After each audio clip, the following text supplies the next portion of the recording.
He never missed a single payment. Not one. Every month, he opened the app, saw the minimum amount due, and paid it.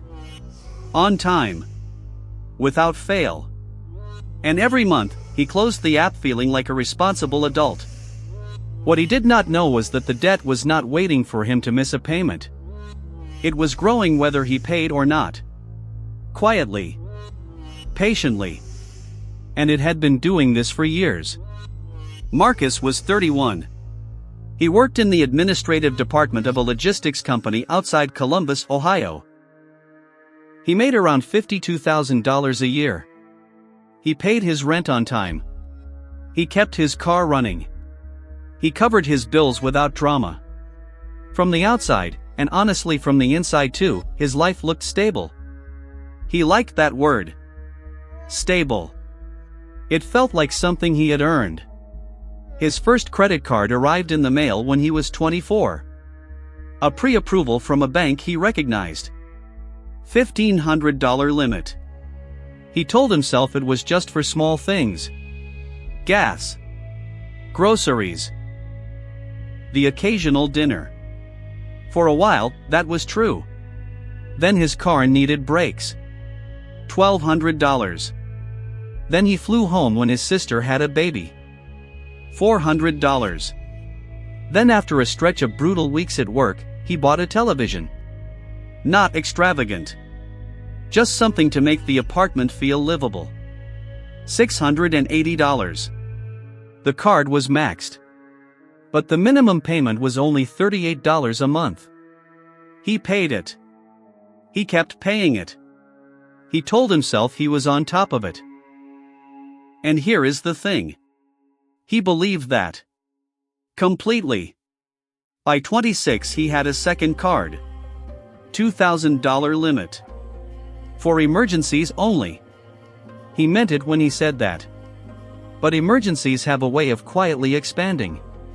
A work wardrobe he genuinely needed. A laptop that died without warning. A weekend trip he did not want to miss. Each one felt reasonable in the moment. Each one went on the card. Each one stayed there.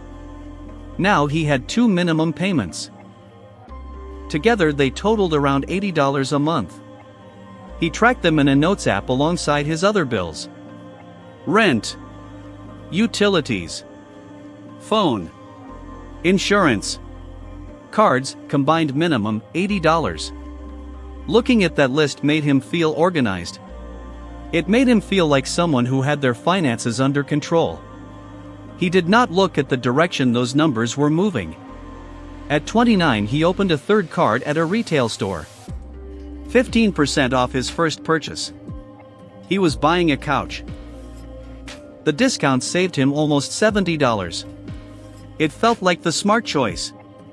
And it probably would have been if he had paid it off. He did not. Another balance. Another minimum.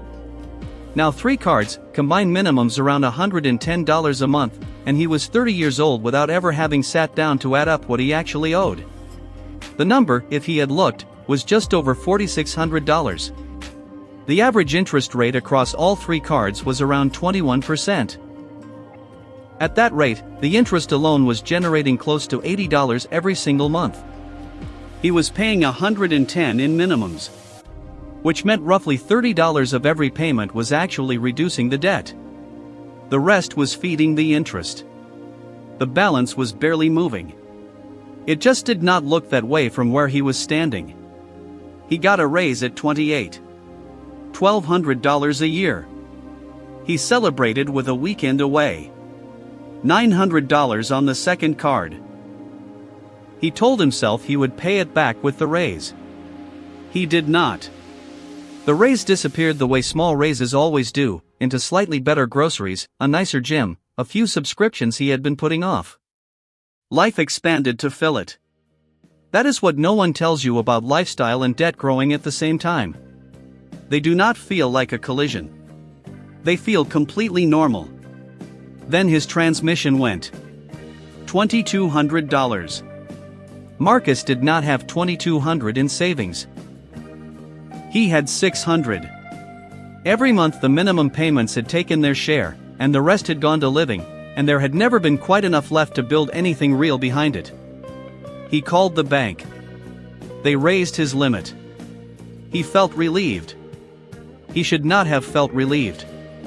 Now the three combined minimums were close to $160 a month. For the first time, he noticed. Not in a panic. Just a tightness. A low sound in the background of his monthly budget that had not been there before. A few months after the repair, he sat down with his phone and opened all three apps at once. He wrote the numbers on a piece of paper. Card 1, $1,340. Card 2, $4,720. Card 3, $890. He added them up. $6,950. He stared at that number for a long time. He had a stable job. He had never missed a payment. He had never done anything reckless. No gambling. No wild purchases. No dramatic mistake he could point to. He had just lived his ordinary life, one small decision at a time, for 7 years. And the quiet result of all that ordinary living was nearly $7,000 in debt, costing him over $100 a month in interest alone, while he had less than $600 in savings. Then he did something he had never done before.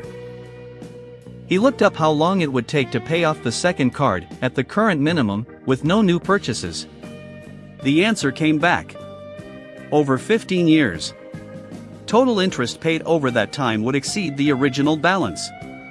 He had to read it twice. 7 years of never missing a payment. And the debt had barely moved. He had been so focused on not being the person who ignored their bills that he had never noticed he was still the person slowly sinking. He thought about all those months. The app. The minimum due. The small feeling of pride when he hit confirm. He had been treading water in a pool that was getting deeper, and he had convinced himself that staying afloat was the same as moving forward. He did not fix it overnight. That is not how this works. He stopped putting new charges on the cards. He cut subscriptions, brought lunch from home, dropped the gym. That freed around $160 a month. He put every dollar of it toward the smallest balance, the store card, and in 7 months it was gone. The feeling of watching a number actually fall, for the first time, was something the minimum payments had never given him. It is a slow road out. He knows that. He knows it will take years to clear what 7 years of minimums quietly built. That is the real cost. Not just the money. The time. The minimum payment is not designed to help you get out. It is designed to keep you in. It keeps the account active, the interest flowing, and the relationship profitable for everyone except you. It lets you feel responsible while the balance does exactly what it was always going to do. It does not feel like a trap because it looks like a choice. It looks like discipline. It looks like someone who shows up every month and handles their business. That is the part that makes it dangerous. The system does not need you to fail dramatically. It just needs you to keep making the minimum payment. And it is very, very good at making that feel like enough.